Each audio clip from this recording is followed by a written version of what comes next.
What's up, everybody? Welcome to The Stack. I'm Alex. I'm Justin. I'm Pete. And on The Stack, we talk about a bunch of books that have come out this week, kicking it off with a real big one, Amazing Spider-Man #1 from Marvel. God. Written by Joe Kelly, art by John Romita Jr. and Pepe Larraz. Now, I gotta tell you, I was a little dubious about this whole new #1 thing. Dubious? Oh, Alex doesn't trust the #1. That's my favorite number. We're #1. Here's the thing about Amazing Spider-Man #1. I think we're all well aware there have been several #1s for Amazing Spider-Man. No, this is the one. This is the #1. This is going to be a huge collectible issue. Hugely collectible. Well, so that was making me a little dubious. Also, the fact that it was plot-wise continuing, as far as we knew, directly off of Zeb Wells' run. We also had Joe Kelly and Justina Ireland writing a very good, I thought, storyline called 8 Deaths of Spider-Man right before this. So it was like, we're coming right after that. This isn't really a #1. This is just number 700 or whatever it is at this point, past there. But I got to give it to Joe Kelly here. He wrote a great #1 issue of Amazing Spider-Man that resets the world of Spider-Man, is shockingly new reader friendly, where if you haven't been paying attention to what's going on with Spider-Man for years or really ever, you get a perfect introduction here, as well as new enemies, some old enemies. I was really, really pleasantly surprised by this. Wow. Same. I think we can say definitively that the era of Shea has officially begun. Because Peter's... If I one little quibble with the book. Right. Oh, that scene with Shea where she's Probation? like... Yeah, you're on probation. He's like, "What, were we broken up?" And he's like, "I don't know." I was like, "What are we?" Here's the thing. Like, we've had our very fair, especially you, Alex, you hate Shea. Any Spider-Man issue that you do hate Shea. No, I don't hate Shea. You hate the idea of Shea. I hate the idea that we don't know anything about Shea, and I have no emotional investment in Shea other than she has a female form. I know that. She is named Shea. You could not pay me money to let you know what her last name is, and she's a nurse at Ravencroft. Like, that's literally all we know about her at this point. I want to find out more about her. I want to care about her. You want to fall in love with Shea as well. And to be fair, when I was like, I love Shea, and then you were like, yeah, what does she do? And I was like, I named the last girlfriend's job, and I was like, the lawyer. And you were like, I think that's the other girlfriend. You know, I was like, okay, fair. I don't know Shea either, but I thought the scene was very cute. I think she is going to be part of the main cast, and I'm here for it. A Spider-Man dating someone, no matter who it is a better Spider-Man. What? Because it matches the lifestyle a little bit. And just to even talk about the larger part of crime? the lifestyle. Wait. The lifestyle of fighting crime equals you have to be dating? Wait, what lifestyle polygamy? are you talking about? Yeah, Alex. Cosplay? Alex just is now a polygamist, so he's going to be sneaking it into a lot of the reviews tonight. I don't want to brag or anything like that, but you know, it's a really interesting lifestyle to explore. And if anybody has any questions, hit me up at justintyler11@gmail.com. Oh, good. That's really good. What I like about this issue a lot is the way that it takes all of the sort of too much of Spider-Man continuity of like him owning his own business, Parker Industries, him working for Green Goblin, and he's interviewing Peter Parker's interviewing for jobs at the beginning, and they condense it down. Job interviews. They condense it down and make it just other stuff that he's bad at, which matches with him just being like a photographer that's always needing money. And like, I was like, oh, they condensed all of that, made it one idea, and then just moved the story forward. Thought that was great. I like the action. I like that we get to just, one of my favorite panels in the book is he's investigating. He's hanging upside down in this apartment, and he's got his spider flashlight on, and it's just the Spider-Man face on the wall. I was like, that makes me happy. It doesn't make sense. I agree. It's very weird to be like, imagine like if you had your own little symbol and you covered your like cell phone flashlight with it, so every time you turn it on, it was like, hey, it's the Pete symbol. Pete's on a case. Ridiculous. That would be so ridiculous. But I will say, satisfying. Loved it. And you know, we get we were talking about how the previous arc was very not Spider-Man, very like, galactic, Sidorak, all this Juggernaut stuff. And we get a little bit of that stuff here, and especially there's sort of a follow-up involving the Hellgate opening in a short at the end of the comic. And I was like, oh, that's not Spider-Man, but maybe it is. And I actually like the broad scope because they're doing the stuff I want and then going big with some other stuff. First off, cool cover. I was also a little dubious of the number one, but I love the team on this. The art style is fantastic. I'm hoping the Shea thing isn't going to work out so we can kind of get back on track. But what do you mean by on track in that sense? MJ, Team MJ. Yeah, she's all with day. Paul Rabin, I believe is his name. She's with Paul, and she's also she's with Paul, and she's also Venom. So she busy. Let her be. Spider-Man's busy too, man. They can be busy together. Mm-hmm. Getting busy. Whatever. I don't want to get into it. What else did you think about the book? Just giving up. Whatever, man. I don't want to. I see this all the time online. For so many people are like, when are you going to get him back together with MJ? Yep. Guys, it's been 2 decades. Get over it. No. Yeah. Zalman? Get over it. Not you, Pete. Not you. Not you, Pete. Not you. Not you. No, not you. Never get over it, Pete. Everybody else, get over it. No, Pete, cover yourself in it. Drown in it. Live it. Be it. Nothing else matters. Yeah. I really like Pepe Larraz's art in here. I thought it was really kinetic and very fun. There's a good cartoony style that feels like a slightly more settled Humberto Ramos, almost, if that makes sense. Like, not quite as exaggerated as Humberto Ramos, but very fun throughout. I thought the fight with the Rhino was good. Yes, sad good. At the end Beautifully there. done. And fun to get some backups from John Romita Jr. as well. So, hell yeah. Great first issue. Very cool. The only other thing I would say, they've made Peter look younger again, and I think that's actually smart. Cool. And it felt that way in the double date scene. I was like, oh, this is now matching in a nice way. To de-age him? You think that's smart? Yeah, because they're not erasing the continuity. They're just making Spider-Man more of what a new reader who's reading, say, a number one, might open this book and be like, wait, he's like 50?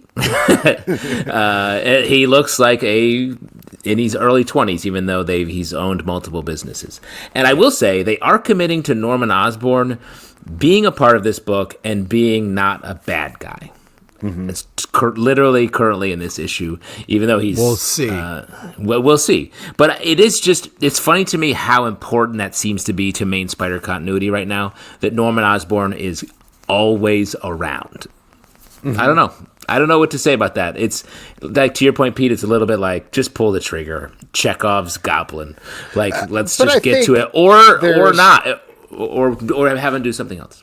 Well, but I think that's something else is the thing that's going on here. This is me just speculating, but it almost feels like a laudable, obstinate nature about the thing, where it's as comic book fans were like, he's going to become the Goblin, he's going to become the Goblin. So they're playing it out like as long as humanly possible to have that always weighing over the proceedings with him, but letting them actually explore the character rather than like 3 issues and done. And I don't know, I think that's kind of cool.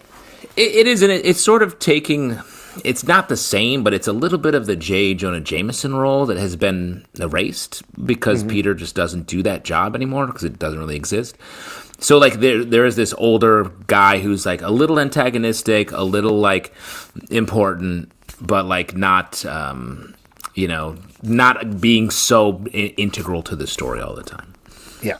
And if you're upset that he's not the Green Goblin, it's been 20 issues. Get over it. Get over it. Get over it. Come on. Speaking of number 1 issues, Adventure Time, number 1 from Oni Press, written and drawn by Nick Winn and Derek Ballard. Previously, this was with Boom Studios, I believe, but now we're getting a brand new Adventure Time book following Jake and Finn. Justin, you're the big Adventure Time fan on the podcast. How'd you feel about this? I really like this. I mean, I've been a slight spoiler for my own life, but I've been watching Adventure Time lately again. And so this felt like it's it's not. I feel like previous Adventure Time books have been almost in continuity with the animated show, and this one is sort of not, which I thought was interesting. Did you guys notice that? How much Adventure Time have you been watching? I don't watch a lot of Adventure Time, but I do have a soft spot for Adventure Time.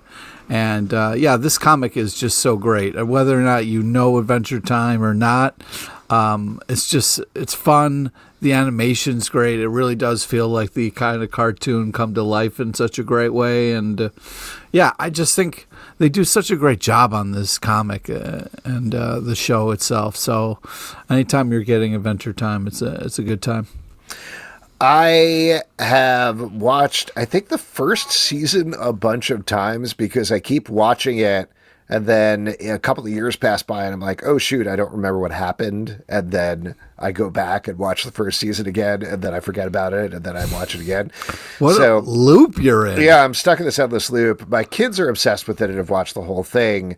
So I don't know. This worked for me, not really knowing about the continuity. I will say I told my son that there was a new comic coming up, and he's like, oh, what happens in it? And I was like, well, there's a computer princess. And he's like, well, that doesn't make any sense.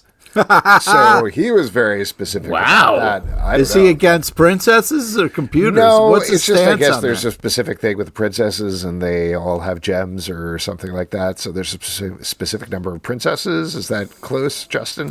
Well, there is. The thing is, forget about it. It's fine. Wow. No, that is a thing. That is a thing in some. Maybe a couple episodes of Adventure Time, but they're not hard and fast in the main show. It's more that this issue sort of goes back and does something that I think I've seen before, and that's one thing that the cartoon would contradict itself every now and again, but they wouldn't sort of redo something, and that's what seems to be happening here. But I like Computer Princess. I like the stuff we get at the end. Some of my favorite mythology parts of Adventure Time are touched on here, so it's like to just see that and move forward there. I just find it interesting that they're sort of rebooting essentially.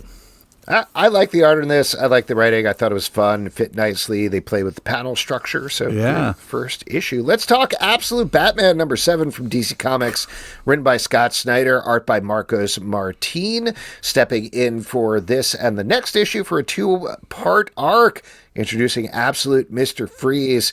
And Pete, you are a big fan of when people grossly stretch out their bodies. What did you think of this book? Yeah, it's a nightmare situation. First off, badass cover. You know what I mean? Like badass cover alert. Oh, really? But it's Pete, it's not winter anymore.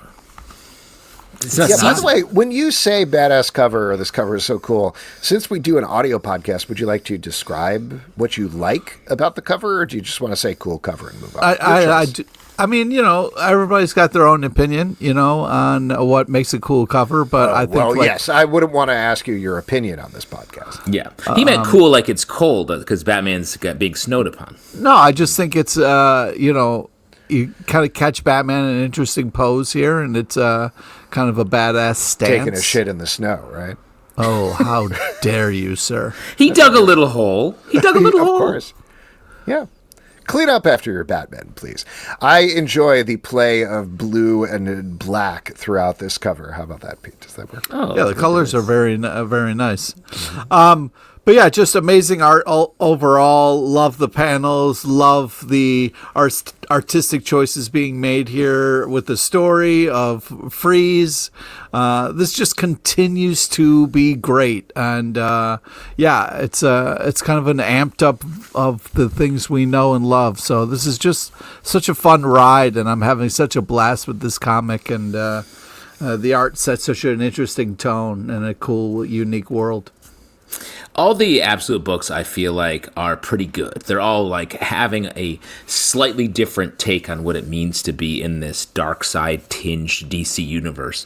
But I feel like Scott Snyder nails the here's how I would want it to be different, scarier, and darker. And I think he nails that with this deep dive into the Freeze family and finding another sort of cracked mirror spin on it. And Yeah, it was really good. The thing that I like most about this book, though, is the sort of crime alley gang that is Bruce Wayne and all the other Rogues Gallery really guys who are his buddies. Yeah. We get a lot of Matches Malone here. A particularly horrifying panel happens. Oh, man. And I thought it was funny that Matches Malone is a person who I was like, he's going to look like Bruce. And I was like, nope, he purposefully does not look like Bruce. And I was like, I guess it's just that different. And that's what I think Scott is playing fast and loose, rightly so, with he's like, well, here's what I want to do. And it keeps us guessing, the reader, in, I think, a good way.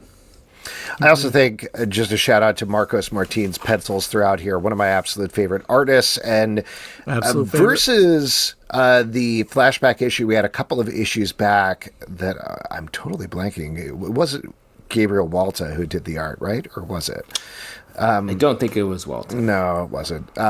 Whoever it was, that was a change of pace from the regular art. Marcos Martin feels like a very nice compliment to Nick Dragotta here. It's a different art style, but his clean lines, his more cartoonish look at Bruce and the other characters, that was really, really neat. And it's also funny, and I don't say this negatively at all, but it's funny that this title, up until now, the first arc, was very like Dark Knight's Metal, Scott Snyder writing in sort of the same mode he would do with Greg Capullo on Batman. And this one is like, what's the other thing Scott likes to do? Oh, creepy guys stretched out. And that's what we get in this issue. He does love creepy stretched out guys. He loves his stretch. Witches, loves that. Yeah. Yeah, Slender Man is his whole thing. And Alex, you were right. It was Gabriel Walta. Yes. Nice. I was very scared about that. What are we talking about? Were you scared? I was Terrified. scared that I got it wrong. People get very sensitive about artists online. He turns into Jerry Seinfeld when he gets scared. I was getting it wrong. George, people are going to be upset at me. Did you ever notice that Gabriel Walta did that issue? Alex, what you just got wrong is you did Ross from Friends. I know. When you meant to do. So that you can be scared about that. They're basically the same guy. Ross Hive. What? Ross How Hive is dare coming. you. Ross and Jerry are the same guy. You're about to be killed. I used to watch Must See TV on. You remember the Architects thing for the second Matrix movie, like all the TVs on the wall. Sure. That was me, but with like all of Must See TV at the same time. Well, I mean, of course, the Blackout episode, which wove together the continuity of the entire Blackout Thursday, of course. Huge. Caused by Mad About You. Yes, Mad About You messed up their building electricity. And Transformers. It made one of the best Friends episodes, the Blackout episode. And the rest of them barely touched it, I think. Yeah, what was the one that didn't do it? Seinfeld didn't do it, right? Yeah, Seinfeld didn't do it. And then Seinfeld didn't do it. Then was it the single guy? The single guy. And he was like, I'm canceled probably. Transformers number 19, talking about the single guy from Skybound and Image Comics, written by Daniel Warren Johnson, art by Ludo Lullabi, probably. This is a solo issue focusing on Megatron and giving us a flashback of how and why he turns into a tiny little gun. He went from being a big old tank to a tiny little gun. Yeah. Pete? Tiny, powerful gun. He changes into a gun. That's one of his things. That's one of his things. First off, badass cover here. Okay, we got Megatron versus the Sharkticons, which is a little bit of spoiler for what's to come in the issue. But yeah, this is just really an awesome kind of look at Megatron, and this. Oh my God, this kind of like trial goes on and gets weird, man. Oh my God. But man, what a last panel. I mean, you have to be so excited, right? I mean, I screamed out loud. I mean, you see Starscream pick up Megatron. Just lost it. I just lost it. Like, they don't historically get it wrong, so this is very exciting. Historically, Starscream never picks up Megatron. Well, he never picks up obviously his friend. He's picked up Megatron before, but they don't. It's like his boss. Now, and okay, explain this. Megatron his when boss? He's in gun form, that's how he controls people. Like, they pick up the gun and they're like, "Oh, I gotta shoot this gun." Yeah. Is that what it is? Yeah. Is it? I think someone has to pull his trigger. Yeah, but he's mentally controlling them when he's in gun form, right? Seems like it. Do you think is his trigger like like a sex thing? It's like an orgasm thing. No, it's a trigger. Like when he pulls his trigger, he's like, "Yes, thank you." Yeah. Oh, Megatron. Oh man, you guys are Here's the thing. I enjoyed this. Very enjoyable though, and this issue was very good. This is also enjoyable for Megatron. That's what Megatron's loving it. He's like, "Fire again. This is wait just 10 minutes again." one of the what I wanted to say. blanks. It just makes the Transformers, the movie, the animated movie, so much like must see for this series. TV. Yeah, Must see TV. and I'm so happy that we're getting this kind of homage to that great movie. And Did you ever see, by the way, Blackout Saturday, when on Saturday morning they blacked out Transformers, Smurfs, and Snorks into it? I remember that. I thought it was crazy that episode. Dog City caused it. Now look at us, just dropping absolute nonsense on people. A lot of Googling happening from our listeners. I like that episode of Friends where Ross picked up Megatron and just shot Apollo, his rival for Rachel, right in the face. And Megatron was like, "Do it again, Ross." Yeah, what We're on a season did break. Megatron come in? It was one of the later seasons. I remember that. Yes, definitely. and that's when like everyone dates. So like Megatron and Phoebe were together for a while, and then like Rachel. That was like, I wanna fun. date I Megatron. like that. It was I fun. like that. It was a surprising pairing. I know they were never going to be Endgame, but like They're not Endgame. Megatron and Phoebe. With that episode where Megatron sung "Smelly Cat," so funny. So funny, iconic. I like this Sorry, issue. real quick, I just want to check in with Pete. What was your favorite part of this conversation? the Ultimates number 11. No. No, Justin's actually going to no. say something about this. I want to say some positive stuff because I thought this issue was good. We've been talking about Transformers and how it feels like every issue is the same lately, and this one is different in a good way. it's a I like different the issue. way we learn this story. The thing that is crazy to me is that Megatron turns into a gun that someone else has to hold. And why? That's canon, right? Pun It does. intended. It's from. Well, like, you don't the have main- to. He can shoot on his own, but when But he goes why? into Why is that the gun most sort of the leader? He turns into a gun that another Transformer has to hold. Did That's kinda how this is an guns honest work. question. Did the toy turn into a gun? Yes. Yeah. Okay, so that's why. And that's where it Do- came from. Right. And in the cartoon, he also turned into a gun? Yep. And did he So float? the Was he toy. like a floating...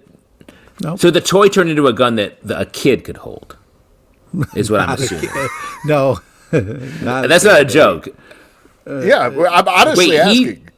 I feel like in Decepticon the or I'm trying to understand the origin. Robots are bigger than humans. You know what I mean? So a Definitely. regular I'm human saying that, but could for not the pick up toy, gun. no, I know in the comic, but I'm saying the toy would have turned And then from a the robot movie into a and the gun cartoon. that. Yes, I'm not besmirching the canon. I'm aware, but I'm saying the toy turned from a Transformers level toy into a gun a kid could hold. Is what I'm assuming was the origin. Right. And so this Right? is also seriously Why asking. else would it So, be? like, when they were coming up with Transformers, they're like, what does that one turn into? Oh, that's a car. What about that one? Oh, that's a truck. What about that one? That's a plane. What about that one? That's a fucking gun. And It's that's the baddest one. That's the baddest one. So, sorry, just to check, the rest of them are vehicles except for a gun, which doesn't go anywhere? Starscream turns it into an airplane, dude. You know what I mean? That's a vehicle. That's fine. I'll That argue. goes somewhere. That is a vehicle. That's all I'm saying. They're all vehicles. One of them is a vulture. I know that, which is also kind of confusing. Why is that confusing? But at least a vulture goes somewhere. There was one Like, that turns into a T-Rex. There's Yeah. one that Yes. turns. there are a bunch later. of bots that go bots, if you will. Oh my except God, for that's a Megatron. completely different And thing. Pete, I'm sad. I'm GoBots sorry that is you're. completely different. Well, it's not completely different. It's robots that turn into stuff. So I wouldn't call it completely different. And I'm sorry, Pete, you have to defend the choices of like insane people who turn toys into stories. Yeah. But unfortunately, you've put yourself in this position and seem like you want to be there. In a way, you sort of turn into a gun that we fire at yourself in a lot of ways. Yeah. In a lot of ways. In a lot of ways. Anyway, it's fun. It's just crazy. Like picking this up, if you had never heard of Transformers and reading this issue and like, that guy's badass. Wait, he turns into a little teeny gun that his friend shoots? Okay. I'm curious what we're doing here. But we all know that there's a real reason for that. Which is that it was a toy. It was a toy. You gotta sell toys in the 80s. That was a gun. That was back when most of our candy was cigarettes, so it was a different time. The Ultimates, number 11 from Marvel, written by Dennis Camp, art by Juan Frigeri. In this issue, the Ultimates are invading Asgard to take it back from Loki, and we get an issue that is entirely splash pages, along with a poem by Dennis Camp. Poem? Justin, you were in the camp. Are you in the camp? Band camp? The band camp. Sure. I'm in band camp. Nice. That's a good one. I all of these issues are good. This one I like. This is a hard writing assignment that he gave himself. Yeah. To make this sort of like mythological song for Thor and Sif to do battle against a lazy Loki. But I enjoyed it. I liked, there's a lot of politics woven in here and maybe a more distant way than some of the other issues of this. But I like that Dennis Camp is keeping that going all the time in this comic. And the stuff at the end made me very excited for what's coming next with Tony Stark. Yeah, I just think that like this is a fun thing to kind of do in comics, and I think like what a cool exercise and what a cool idea, and how it's executed in this. This is beautiful panels, just showcasing art, these beautiful splash pages, full page, just awesome. I love the showcase art. And it's also like we read a ton of comics, so reading this was kind of a nice refresher. It was like, oh, what a fun choice. This is different. It makes everything kind of feel new and exciting. So I felt like it was a impressive thing to do and well executed. A palate cleanser. We should sing a little song in between reviews. I agree with you. This was very refreshing and fun. I don't know if it was quite as heavy as some of the other issues, but that's all right. Good art. Good writing. Fire and Ice When Hell Freezes Over, number 1 from DC Comics, written by Joanne Sterer, art by Stephen Byrne. This is a sequel series to the first Fire and Ice series by this team. They are now living on a tropical island outside of Smallville, working at not a barbershop. What is it? Salon. That's the word that I was looking for. Salon. Also, because of absolute power, they have switched powers, but to spoil the end here, because this is part of the pitch of the book, it's actually a body-switching comedy where instead of switching powers back, they end up switching bodies. Fun stuff. I don't know. Speaking of change of pace, I think I like this even better than the first series. I'm a big sucker for body-switching comedies, and I thought this was a really fun setup here. The whole cast is good. I really like body-switching comedies. I don't know why. No. I just really enjoy them. I'm a sucker. You I have love a low bar. Freaky Friday. Yeah.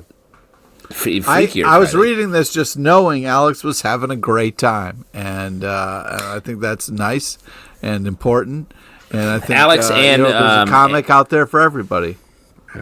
Alex and fan of the show Jolene is definitely in on this in our comic book club Shout out to Discord. Jolene. Shout out to Jolene. What do you think about the fact that ice turns into a gun? Because I think that's weird. That doesn't totally I think totally justified. Oh, now it makes a lot of sense. Okay.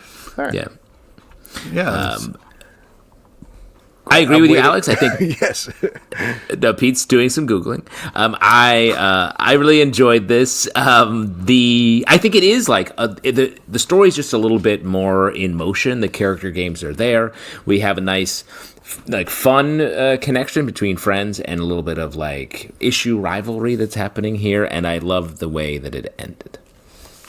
Yeah, I just think they should have named this assholes getting haircuts, because they were really kind of poking fun of people who were getting haircuts. I don't know if I would pick up a comic name that.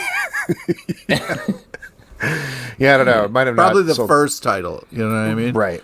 You know what they should do is they should A/B test titles for comic books and release them next to each other. So you have Fire and Ice When Hell Freezes Over, number 1, and Assholes Getting Haircuts, number 1. See which sells more. Yeah. Well, I will say that everyone gets their haircut, so it's a universal idea.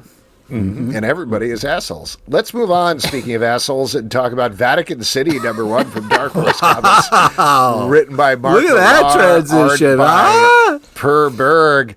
I got to be honest, I've been leaving Mark Millar's stuff out of here because he seems to have aligned himself with Gamergate, but this concept was so classic, stupid Mark Millar, I had to throw it in there and see what happens. It's about vampires taking over the world and attacking Vatican City, per the title.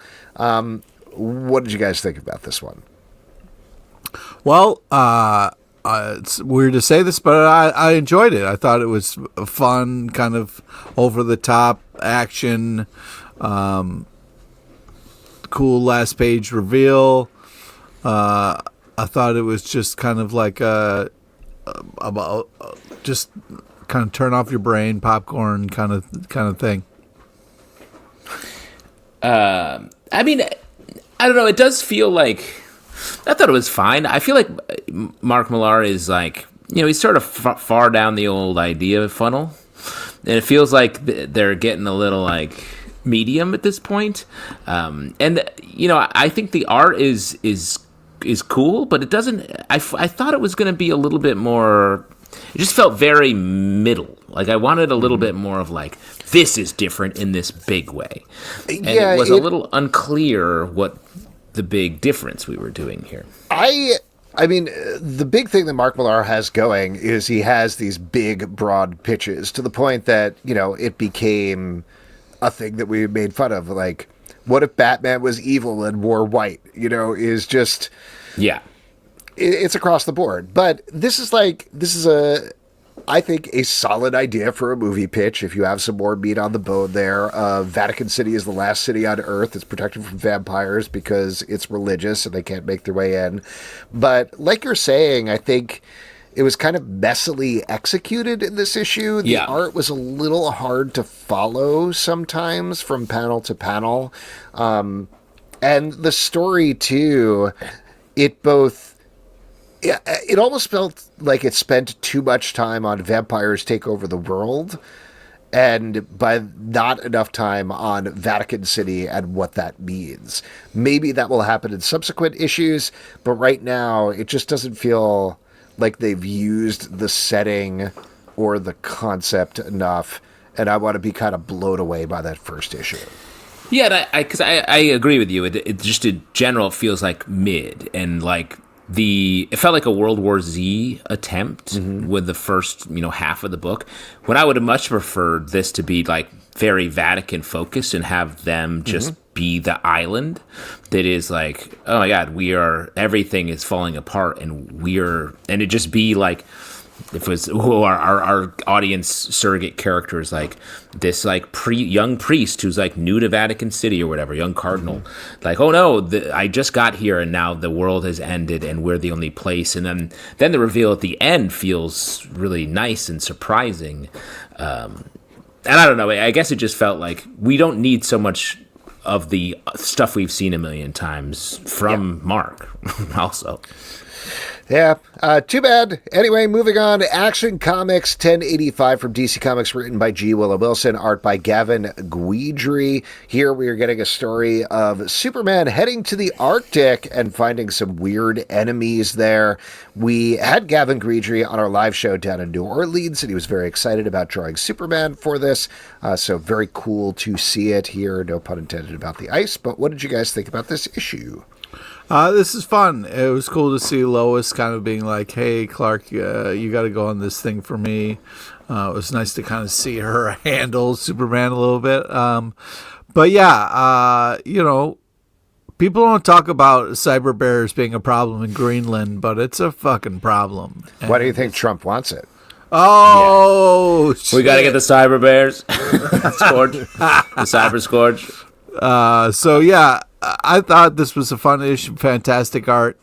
Cool to kind of see the ice suit, This had a nice classic, old school, out of continuity Superman feel. Like it's not in everything that's happening with Lois Lane having superpowers and all that. We're just not doing that here.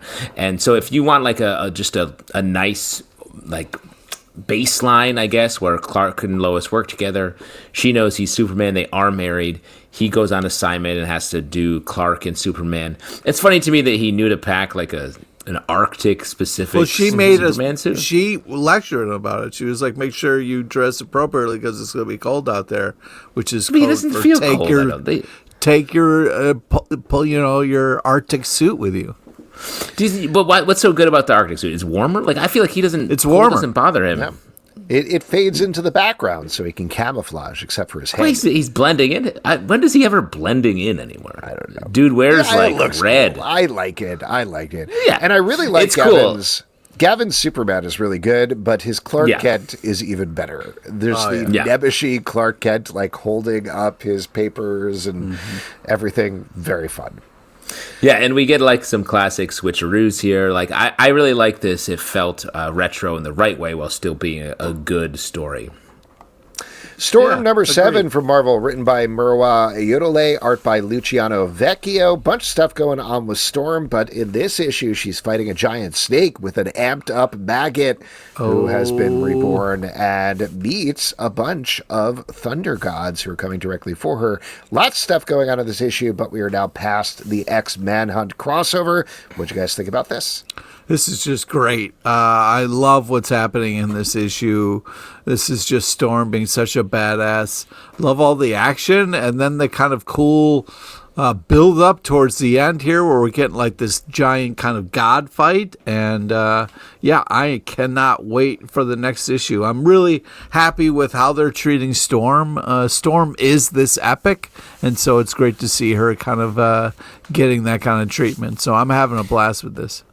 So much happens in this comic every issue, and the dialogue is just really crackling. Like, the use of maggot is great. I like the sort of the bigness of Storm. We're not getting caught up on the details of her being now a galactic level hero.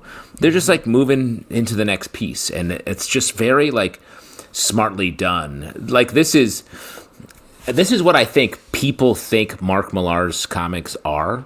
And he's not, to keep shitting on him, he's not doing storytelling like this.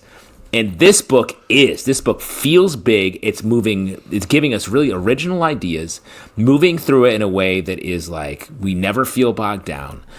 And the characters are big, easily knowable, and the emotion is there. And then we get one of the best Iron Man scenes I've seen since the Iron Man White Queen stuff from last year. I love this scene between the two of them. Great fights, and then just a nice reveal at the end. Like, I don't know, this book is cooking. I think has the belt for the best X-Men book right now. Ooh, I would say. Golden Rage, Mother Knows Best, number 1 from Image Comics, written by Chrissy Williams, art by Lauren Knight. This is a sequel series set in a world where women, after they go through menopause, are sent on a island to fight each other and die. Sort of plays out like reverse Yellow Jackets. That's a bad way of describing it. But whatever it is in this issue. Oh, the flip where it's all the people, the older women are the ones who are doing that. Yeah. Why not? Anyway, this issue, we are resetting things, finding out where our characters are now that winter has started to hit the island and what's going on, and there's a big twist by the end. Pete, you love a good grandma. What'd you think about this one? Well, Pete, you'd be rowing a boat to this island if you lived in this universe. Tell us about it. Well, yeah, I'm hoping that my later years will be described as Golden Rage, so I'm very excited by this book. And I do think this is a fun idea and very well executed here. Also, I'm a sucker for a map, and I love the fact that we got a map in the back of this, to really kind of let you understand what's going on this island. But yeah. Nothing like a badass old lady who's just doing her rounds, you know what I mean? But then you find that one thing that's really going to set your island on fire. So, oh man, Pete's what are they going to do? So, I love the idea, Pete, of you being the Steve Trevor of this island of like older women. That's the dream. Is you? This is your Themyscira. Let's be honest. This is fun. I like the main character only because she's featured a bit and then talked about a lot. Is really interesting, and I like it's a surprise we get at the end. Yeah. Aquaman #4 from DC Comics, written by Jeremy Adams, art by John Timms. Aquaman is on the search for the missing Atlanteans, including Mera. He is becoming a fabled being called the Dark Tide, meeting a bunch of other weird mermaid and other assorted characters. What'd you guys think? How are you feeling about Aquaman's weird adventures so far? I like when Aquaman is out of his element. I like when there's other stuff happening. Well, he's in the water. He's in different water. But, like, just a character that I think works better when he's not, like, managing Atlantis as the king. I feel like those stories aren't really working for me when I think that's been his continuity for a while. I like this opening we get with it's just, like, him falling in love with Mera in a nice way. And then the rest of the story, like, a lot of the story is about him getting a sick weapon. Mm-hmm. Which is I know. Cool. He's very excited about it, which is fun. You know what I mean? Cuts a ship in half. Oh, you know? Sick trident, bro. Yeah, 3 out of 4 doctors recommend that. Yeah. Yes, sure. Exactly.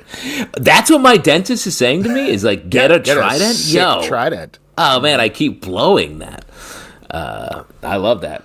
Well, that's the thing. 3 dentists just want you to, like, floss. And then the 4th one's like, get a fucking trident, you coward. Get out there and fight some shit. I'm like, yes. That's the thing. Nobody talks about, like, dentists are wild cards. You know what I mean? Like, they really got some crazy ideas. When they're saying fight back against tooth decay, they're talking about, like, literally. Like, with your fist, yeah. Join the fight. I think this is a cool cover. I love the action in this. I love the kind of things that Aquaman goes through here. And it's fun when he gets excited about his trident. It makes me excited about his trident. And then a cool dragon ship at the end. So yeah, I've been enjoying this. This has been cool. The Great British Bump Off, Kill or Be Quilt, #1 from Dark Horse Comics, written by John Allison, art by Max Sarin. This is a sequel series to the first one that was set at a Great British Baking Show style show. Weird to say show twice in a row, but anyway, there's a murder there, and one of the contestants is trying to solve it. This one takes it to a new location and introduces a quilting store. It is also, and I say this complimentarily, way weirder. Like, crazy weirder. The first series was so straightforward and very fun and very funny and like a cozy mystery. And this one, they're turning into other objects and water and playing cards and stuff. I was not expecting that at all. Yes, but I will say, like, I know you love the Great British Bump Off, but to me it felt just a little bit like expected, because it was like a mystery about the Great British Bake Off, basically. Great British Bake Off plus murder. Easy formula. This is so different, and I'm fully like more engaged because it is weirder. I like the characters. I like following our main characters, just like vibe and adventure. There's just great little moments. There's in the beginning of this issue, she's just setting sail. Her friends are setting her on her way, and one of them is reaching over to the ship and finger touching with a sea monster's hand for no reason. Yes. Like, it's never referenced. It's never referenced again. I was like, what the fuck is that? I love little things like that. It's whimsical. It's fun. Like, it's so comic booky, and I love that it's just not referenced all the time. So I'm fully on board with this series. But that stressed me out, because then the rest of this issue kind of stressed me out a little bit. So, fun idea. You don't like amazing canals. Well, wait for it. So, fun idea, amazing art, cool characters, but like stuff like that. Just, I was like, wait, so there's sea monsters? There's just monsters in the water? And then she gets on a boat that's in that water, and I'm kind of stressed out about the monsters the whole time.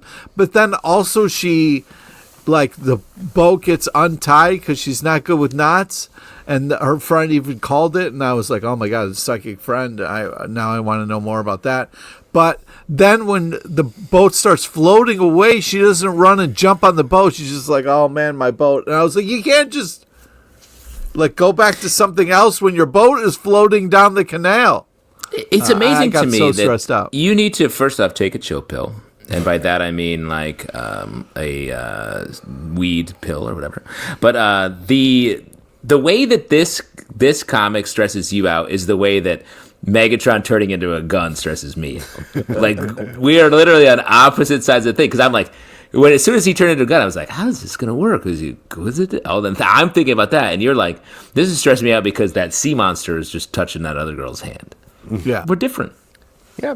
Different guys for different thighs, I always say. Batman Dark Patterns, number 5 from DC Comics, written by Dan Waters, art by Hayden Sherman. Last issue, we found out that the ventriloquist has taken over an entire apartment building and turned it into his new Scarface. And this issue, we find out a lot more about that as Batman continues to explore the building and fight his way to the top. This series is awesome. Yeah, agreed. I'm having such a blast with this, and I don't like Scarface as a villain at all, but what they're doing is really kind of evolving the character past that. And, man, just love the art, love the action.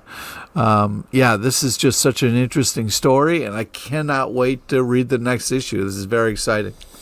Yeah, the art is so great in this. The way we get so much just vertical sort of frame shifts on it. Yeah. We're looking way up at Batman doing stuff like on the outside of a building, or way down on him trying to climb up the steps in this like really nightmarish soundscape building that is really cool. Like, and we get a couple like red herrings in this that are interesting. Curious to see where it goes from a plot perspective. Like, I'm happy, we talked about the last book being sort of weird, and that doesn't slow down my enjoyment of the book. I want this book to be a little bit weirder with what's happening. I felt like this second issue was very straightforward with the storytelling, when the first was a little bit more atmospheric and sort of like strange, Lynchian. And this one feels very much like Batman's just trying to get to that 12th floor. I was like, oh, get weirder with it. So we'll see, I guess, how we go with the next issue. With the last. The next is the last. Yep. Oh, man. Well, there's another arcs. Yeah, there's more arcs. Yes, the last of the this. end of the mystery. Yes, exactly. The Uncanny X-Men, number 13 from Marvel, written by Gail Simone, art by David Marquez, is similar to Storm. We are now past the X-Manhunt and getting a bunch of other stories. Gambit is hanging out with the Dragon. The Outliers are exploring the outlying parts of their property. The Dark Artery, Alex. The Dark Artery. And there is a third thing happening that I'm completely blanking on. No, we're getting a backstory about the house. That's what it was. There's a flashback for a fair bit of the issue, but I said this on the live show. But Gail Simone was talking about how this is her favorite arc that she's written for this book, and just for reading this first issue, like, I'm fully on board. I love how weird this book is. Like, Gambit is hanging out with a dragon, and they're like buds. They're like, like this is like a huge thread earlier. Train Your Dragon. Yeah, except, that movie, they're just doing it's a shot-for-shot remake of the animated one. That's crazy. So, and they greenlit How to Train Your Dragon 2 live action, so presumably that's a shot-for-shot remake of How to Train Your Dragon 2. I don't know. Is that movie going to crush? We're out of ideas. Anyways, but except for the comic book industry, because there are a lot of new ideas here. Yes. I like that Gambit and his dragon are friends. It's like Pete's dragon, except Gambit's. We get a lot of backstory on Gambit and some of his feelings about growing up. I love the backstory where we're getting sort of the secret life of being a mutant in the a black mutant in the segregated South, which is really interesting and very light touch of like we're just getting a couple pages, look at it, but it's gonna get like bigger and bigger and inform where the X-Men are living now, and then we get our outliers, characters that I was like, they seem like fine, like we don't know a lot about them. I don't know what they're doing. Really deepening their relationships, what we know about them as they explore this like strange, fucked up thing that's outside of this small town. I love this. Yeah, I also really loved it. Also, this cover is badass. It kind of reminds me of like a Hardy Boys cover almost. Yes. Just really cool. And I think we can all agree there's nothing more badass than the Hardy Boys. Oh my God. But you can tell Gail Simone is having fun with this because it really is such a cool story and so well done. I was just super impressed with this issue. Liking the time we get to kind of spend with different characters here. Really, really love the art style. Fun last panel reveal. Yes. And fun Gambit and his giant monster dragon there. But I'm just worried about Rogue because she is just freezing while Gambit's out, just having the time of his life with his dragon, and she doesn't have her comforter. You know what I mean? He stepped out to get her the comforter and then ran off with his dragon, and she's just there, so freezing, so cold. I think she's just a Sounds like somebody's dog agrees with me. The dog always agrees. All right, why don't we move on? Talk about Phantom Road number 11 from Image Comics, written by Jeff Lemire, art by Gabriel H. Walta. This title has been away for a long time, but that's okay because we're coming in on a new arc that is jumping back years to give us more of the origin of this weird road that is full of what do I call them? Homunculi, golems, something like that. We're not quite sure. There's a lot of weirdness going on, and here we find out more about those origins. I thought this was great. The first 10 issues have been so purposefully strange and oblique. It's nice to start getting some answers here. Yeah. Even if it raises more questions. Cool series, great art. I mean, same. I feel like this reminds me of reading Department of Truth, which has been following a similar path. How of like, dare you? I don't know why you're mad about that. Another great book. This isn't that tripped out and weird. You know what I mean? It's also, we don't know if this is not tripped out.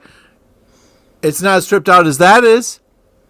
Okay, great. Well, we're comparing apples and slightly redder apples. But what I was trying to say is that like both of these books very coy with their information. I feel like now two arcs ago, Department of Truth was like, here's all the answers.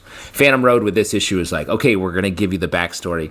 This felt so much like, I think it's the 35th anniversary of Twin Peaks this week. Mm-hmm. This felt so, I love Twin Peaks, but this feels like the Dale Cooper adjacent FBI Twin Peaks, where we're getting these guys who are like regular people. We're getting them being regular people as they get into a very deep, dark mystery. I like both these characters. So excited that this is back.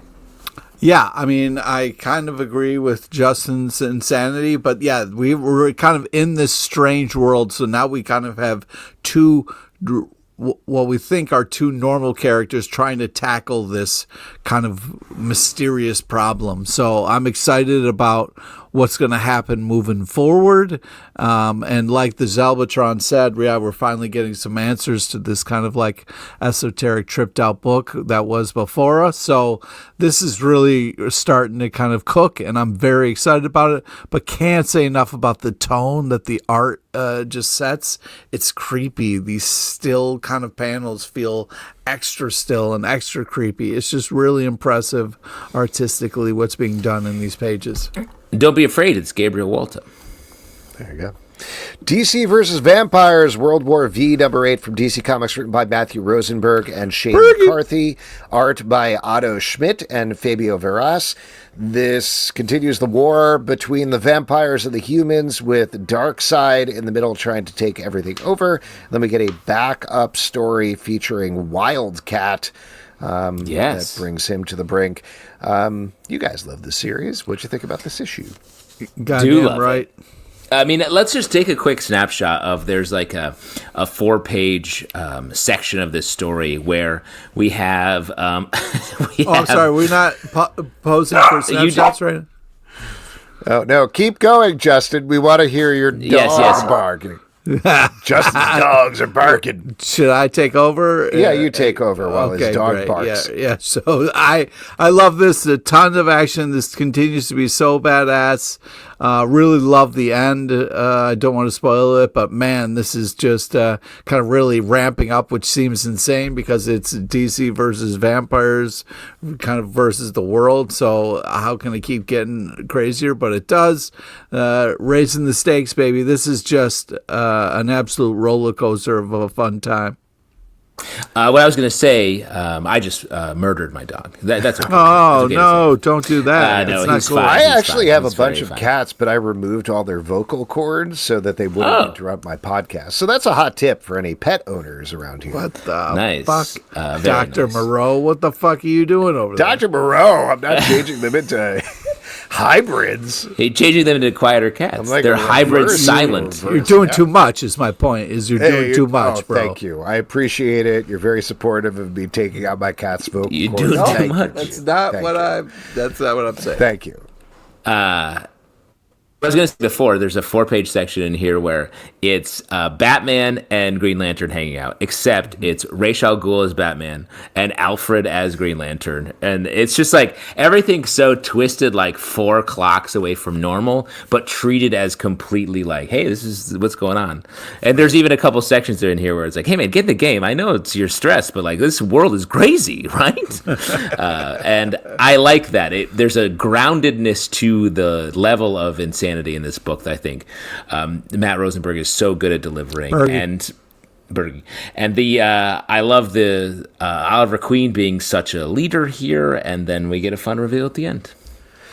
Yeah. The Moon is Following Us, number 8 from Image Comics, written by Daniel Warren Johnson, art by Daniel Warren Johnson and Riley Rosmo. After the big revelation of the last issue that the father was molested as a child, he is avoiding talking about that all this issue while they try to rescue his daughter from a dream state.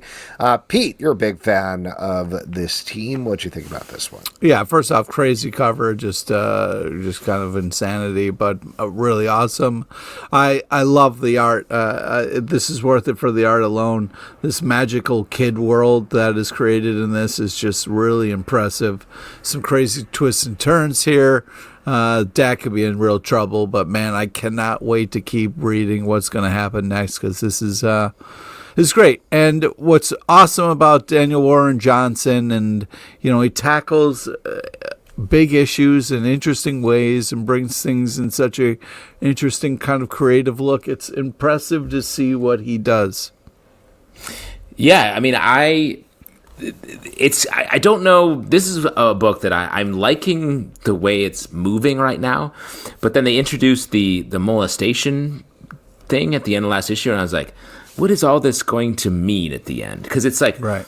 You talk about being stressed. That's the kind of idea that you introduce, and then this issue doesn't touch on it at all, except for again at the end. And I was like, said it like that, but all right.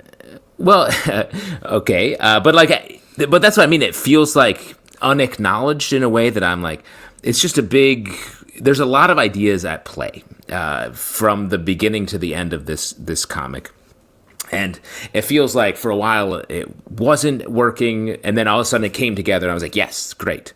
And then now we have other big ideas on the table, and I don't know how it's all going to amount to, or what it's going to amount to at the end of the story. Trust it, man. Trust it. It's in good hands. I want to, and maybe it's purposefully stressful from a I think narrative so. point of It's view. a stressful topic. Yeah. We shall see Green Lantern Corps, number 3 from DC Comics, written by Jeremy Adams and Morgan Hampton, art by Fernando Pasarin. The Corps is continuing their fight/help it out with the Red Lantern Corps, or at least what is left of them. And also, Yeah, they really are frat buds. Yeah, they're best buds, unlike Adventure Time. And also in this issue, there was a big eagle man inside of Thanagar, and he hatches and flies off into the It's an universe. nth mental god, dude. Come on, bro. Oh, I'm sorry. Horace. His name is Horace. Yeah, it is. It is Horus. It was crazy the way they're like, oh, he's vaguely Egyptian? Okay. I guess it all tracks in the story. But, like, it was, you made a reference to it, but it was sort of an Adventure Time adjacent, that the planet was an egg and then it hatched. And he was like, well, I like you. Bye. I'm going to come see you in a dream. That's literally what he says to her, to Yep. Shiera. He's like, But I'm going I to check do in with you really in a dream. like I continue to like the chemistry between Jon Stewart and Hawkwoman. I think Yes. that's fun. And the arts, between the art style and the writing, it feels like a natural extension of Jeff Johns and Ivan Reis's run on Green Lantern. That's definitely the vibes that I'm getting here. And I like that run, so happy to have more-ish of it. Yeah, cool action cover. And, the kind of the dinner date that we get here with John and him talking about his mom was really nice, and there was so much crazy madness happening, which is cool, and very kind of cool to the Green Lantern world, and a lot of great cameos and kind of different characters you get to see in this, but also the kind of smaller stuff is powerful as well too, so well balanced. Yeah, well balanced is a great way of saying it. Like the dinner date you reference, it really is like a workplace comedy for superheroes where they just have like a nice little hang in the middle, which was great. Jump Scare, number 2 from Dark Horse Comics, written by Cullen Bunn, art by Denny Luckert. This is focusing on a character who has the power to channel things from horror movies she likes, which she uses to kind of fight crime, but her sister has been kidnapped by a bunch of other horrors that have brought into this world the same way, and she is going to have to choose whether to fight against them. I continue to really enjoy this series. I think I actually like the second issue maybe even more than the first, now that I understand how her powers work. Yeah. Exploring the world more. It's an interesting mythology. Good stuff. Yeah, I agree. Plus a crazy cool cover. This is gross fun. This is I'm having a blast with all the kind of stuff that's going on. This is kind of badass. This main character kind of fighting her way through. So it's kind of cool to kind of get to know her as this is all kind of going down and what's happening with her and her sister and stuff. So yeah, I'm having a blast with this. Tons of action and some fun movie references. So yeah, what's not to love? This is my Punisher. I really like this comic. Like, I like the vibe of her as a, sort of, hero's a strong choice for her, but like as a anti-hero, and what she does, it's funny, while also the balance between horror and comedy is really well done here. So I think this is a great, if you're looking for a good superhero horror comedy comic, start with number 1 and pick this up. I can't wait to take the jump scare quiz later. Ooh, Yeah. Geiger, number 13 from Ghost Machine and Image Comics, written by Jeff Johns, art by Gary Frank. Geiger has bonded with the radioactive woman, but she's got an agenda of her own, and all starts to come down in this issue. If you were shipping them, get off that ship, man, because it ain't going nowhere. Well, you can fight with who you love. That's right. With your radiation powers. Your radiation lover? Yeah. Yeah. They could have a nuclear... They could have a big bang at some point, I guess. Wow. Wow. You have a theory about that, right, Alex? I mean, the good news is we finally got to see more of the two-headed wolf dog in that, so that's just glorious. I did think of you when they checked in on him, and they were like, where is he? Oh, he's getting a bath from the robot. Yeah, the robot. The robot's giving him a bath.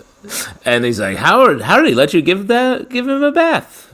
Because he doesn't let me do that. I was like, and again, like sort of sitcom adjacent what's happening in this issue, but I actually like it. I feel like we're finally getting Geiger to warm up a little bit to the story, and we're getting to see him in between him being incredibly upset all the time.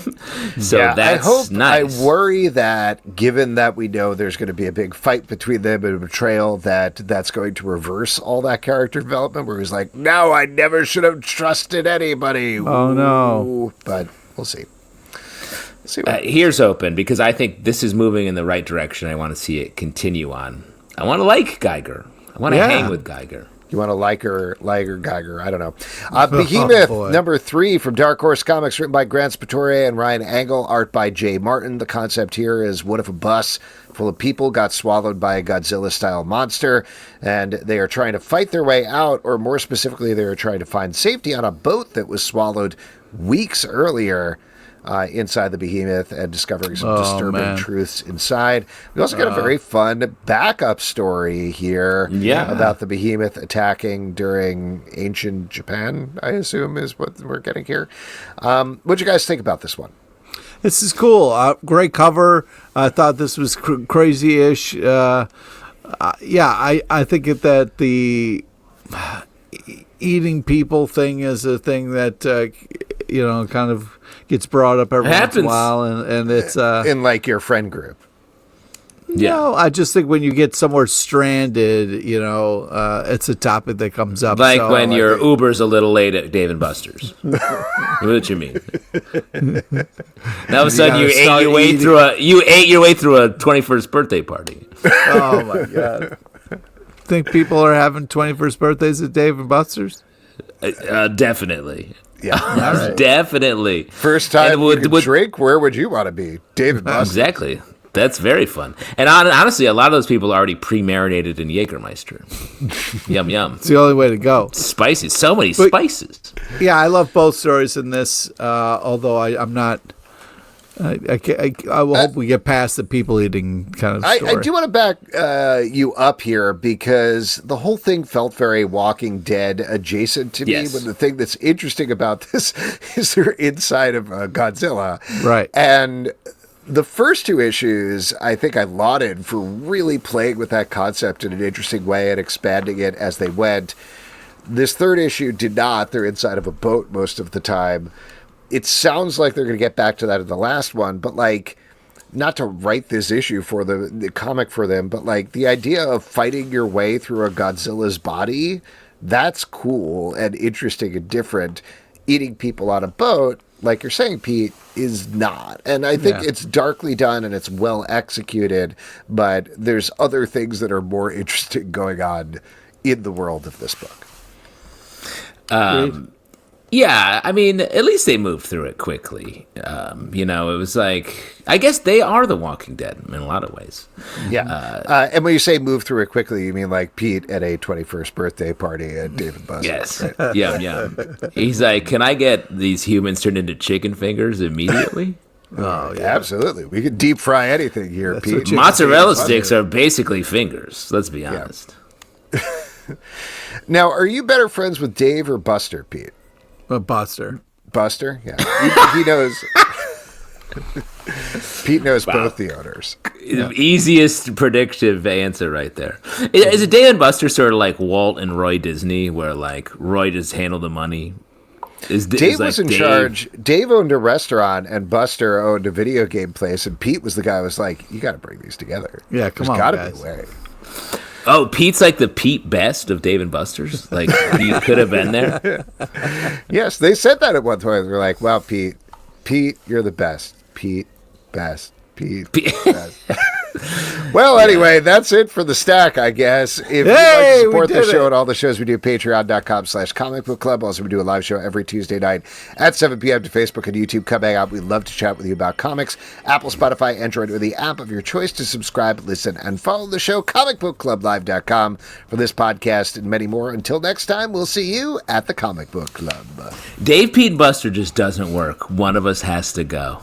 PB&J? And, what? But Pete, you can come here and eat any human you want, any time of the week. They're all chicken fingers in my mind. Yeah, they have the same deal at Chuck E. Cheese.